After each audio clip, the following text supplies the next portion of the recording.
This video brought to you by Keeps, right now with a special 50% off Filmento discount.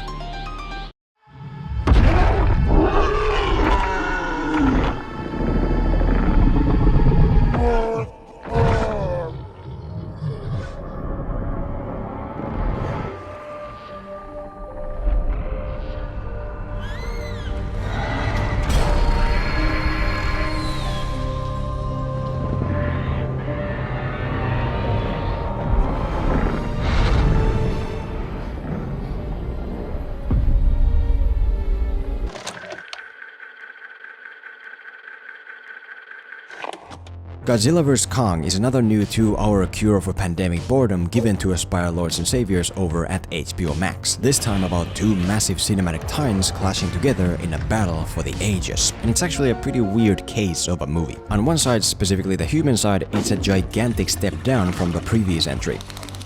That's quite big. Whereas in King of the Monsters, we had a bunch of really great human characters thematically tied to the monsters with their own active objectives and arcs that we could both understand and feel. Emma, let's go! Come on!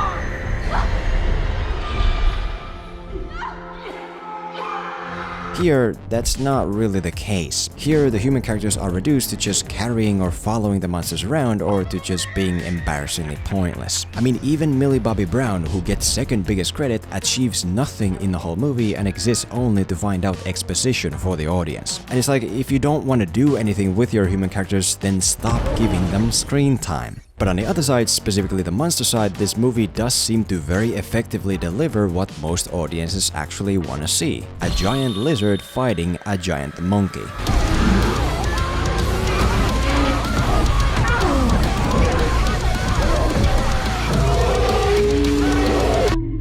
So yeah, the primary focus with Godzilla v Kong clearly was in making a versus movie where two cinematic icons come head to head, and it definitely succeeds in doing that in many ways. The visuals here range from really cool to straight up epic level shots that you can find in no other kind of film. The action here is the thing that most of the chips get bet on, and again, it seemed to be just the right choice. Altogether, I'd categorize this movie as falling somewhere between Civil War and Batman v Superman, in that it's a versus movie that handles some versus aspects really well and other versus aspects a little less really well, but in both cases still in a way that offers very useful lessons for us all to learn. And that's the plan for today, to look at Godzilla v Kong through the lens of a versus movie and try to identify a few key factors playing a part in it. Some factors that you should try to emulate in your own work, as well as other factors that you should stay cautious of. Here's a few central things to keep in mind when making a versus movie about two opposing sides of cinematic icons facing off.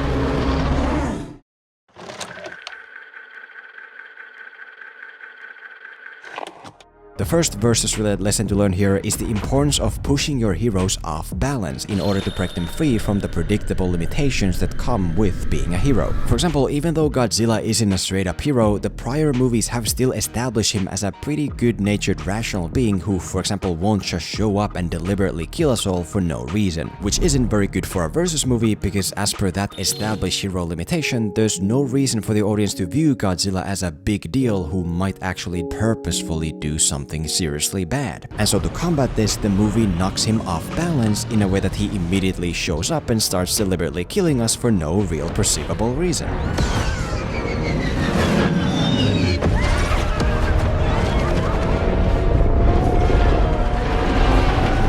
So the crux here is that something has got Godzilla so agitated that he's not being his traditionally good-natured rational self anymore. He's swatting jets out of the air, he's turning people into ash, he's acting very much unlike a heroic icon should act. Because creatures like people can change. And right now Godzilla's out there and he's hurting people and we don't know why. The point of which is to make the audience see that, oh Godzilla actually is a big deal who not only might but will do something seriously bad. And a really good highlight of the power this packs comes soon after when Kong is being hauled across the ocean. At this point, I personally, for example, was kinda beginning to fall asleep because of the very weak character work done on the human side. Until suddenly... Godzilla.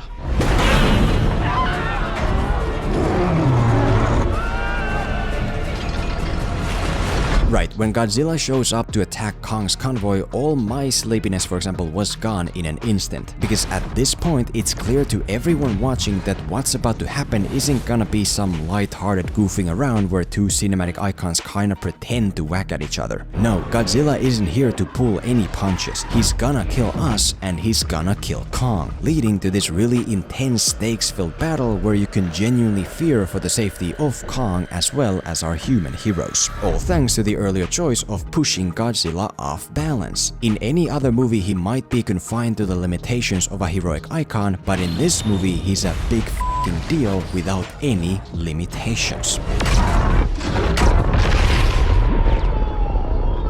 And on the Kong side, the movie kinda does something similar later on leading up to the second battle. Basically, Kong has traveled to the center of the earth to find his long-lost home that belonged to his ancestors. And just when he's found this closest connection to his kind he has ever had, Godzilla, for no prompted reason, just destroys it all. Meaning that just like that, even Kong, who has been a very rational and clear-headed hero throughout the movie, now gets shoved emotionally off balance so hard that he can no longer see anything but red.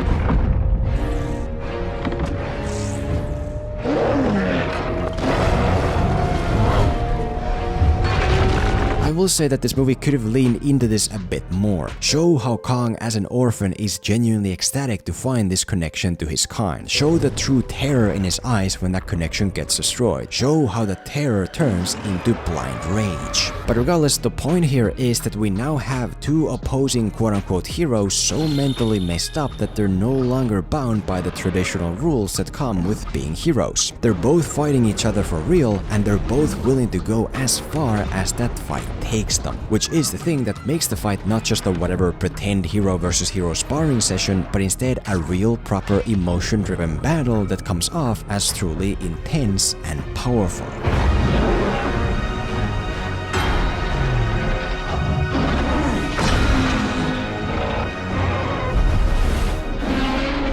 And so overall, the reason why pushing your versus movie heroes off balance is so important is because when you don't have a villain in the fight, your heroes need to be able to go to those lengths that usually only villains can go to. Your versus movie has to come off as a big deal, and for that to happen, your versus movie opponents have to come off as a big deal by fully breaking free from their usual limitations.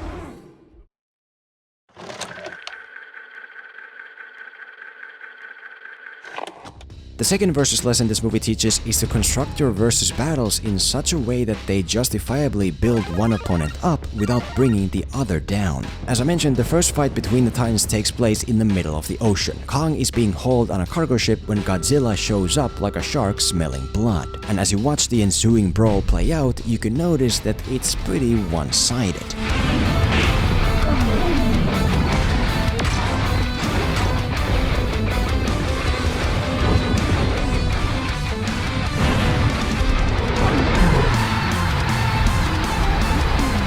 Not to hurt the feelings of the giant monkey fan club, but very clearly Kong barely even stands a chance here. He's constantly on the run, he's constantly scrambling to survive. I mean, the only reason he even makes it alive is because he gets saved by the humans as well as really good luck. All in all, this entire first battle is pretty much designed to establish just how dangerous of a foe Godzilla is. But the real key here is in the way of the design, because even though this battle might make Kong look like a little bitch, it's so inherently unfair in nature that it doesn't actually degrade him into being one. Firstly, they're in the middle of the ocean and Kong is a giant monkey. Secondly, Kong is in chains and for a long while has been under heavy sedation. I mean, pretty much everything in this battle has been made to be in Godzilla's favor, meaning that when Godzilla beats Kong up, not only can we in an objectively justified way see how dangerous Godzilla is, but at the same time we don't have to think any less of Kong. Just the opposite, we can be impressed that he even managed to survive. As in, with the use of a form of home field advantage, the movie successfully builds one of our versus opponents up without diminishing the other.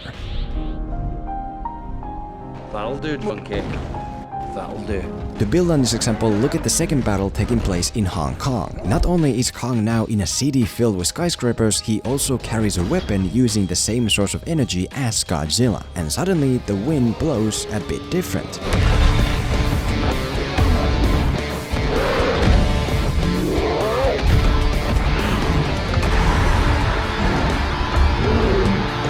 It doesn't quite reach the same level of unfairness as the ocean battle, but this time things are enough in Kong's favor to give him the upper hand. Kong is a weapon-wielding primate who can jump and weave between buildings with great agility.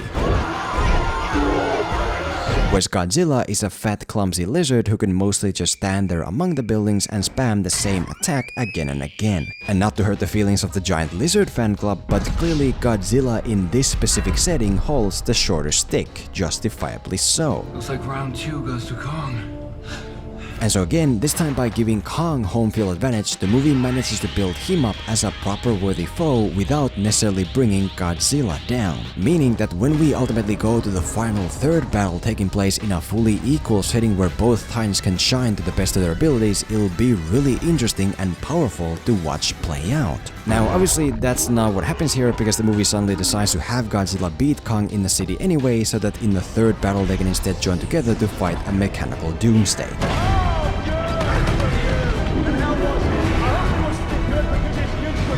But the mentality of giving each side at least one round of some form of home field advantage is still a very useful lesson to learn. Not only does it allow you to highlight both your opponents in an organically justifiable way that both fan bases can accept and enjoy, it also lets you build up to a final battle that feels bigger than any other. If Godzilla won here and Kong won here, who the hell is gonna win here where they're both at their max strength? It doesn't always have to be as drastic as placing a monkey in the ocean, but try to create some form of unfair initial rounds to give each side a chance to shine, whether that means something as simple as stripping one side from their armor or whatever.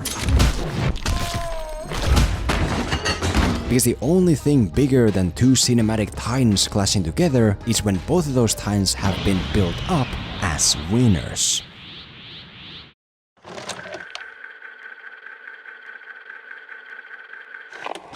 The final lesson to learn here today is that when making a versus movie like Godzilla v Kong, you have to be very careful not to fail the Martha test. So basically, the way these movies create the versus element is by giving both hero sides their own motivated goals that exist in direct conflict with one another. And the whole point then is about those two goals clashing together to see which one gets fulfilled, which here takes the form of... If he leaves, Godzilla will come for him. There can't be two Alpha Titans. Who bows to who? Is that it?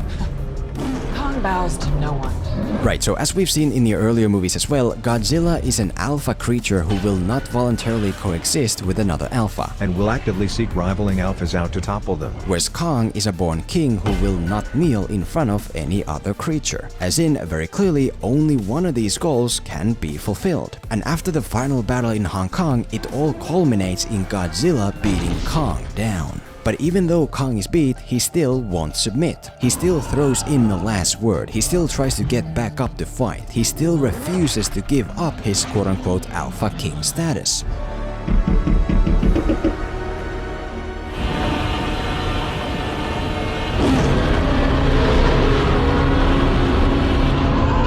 So, since Kong will not yield his goal of never kneeling in front of another, as per the rules that the film has set for itself, the only way for this conflict to be resolved now is for Godzilla to fulfill his own goal and terminate the other alpha. But just when that's about to happen...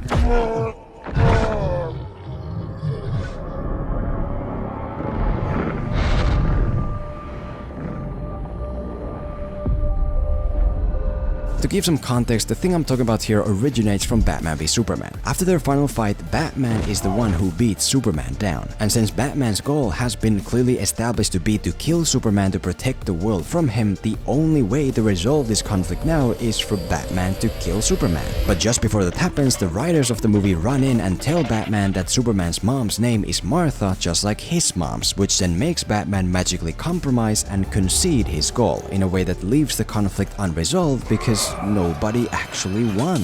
My parents taught me a different lesson. Dying in the gutter for no reason at all. Understandable.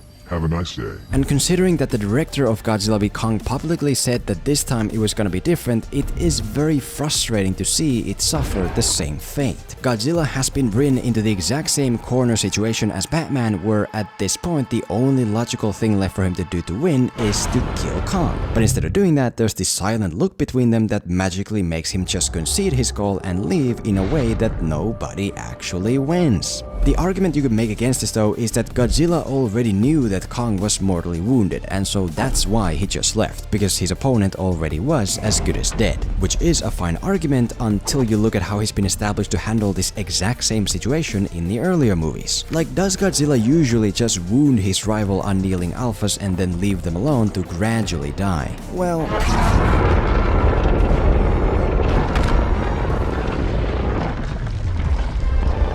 And so no, Godzilla doesn't leave because he knows Kong is going to die. He leaves because the movie needs Kong to be alive later on so they can both join forces to fight the man-made CGI monstrosity, just like in BVS.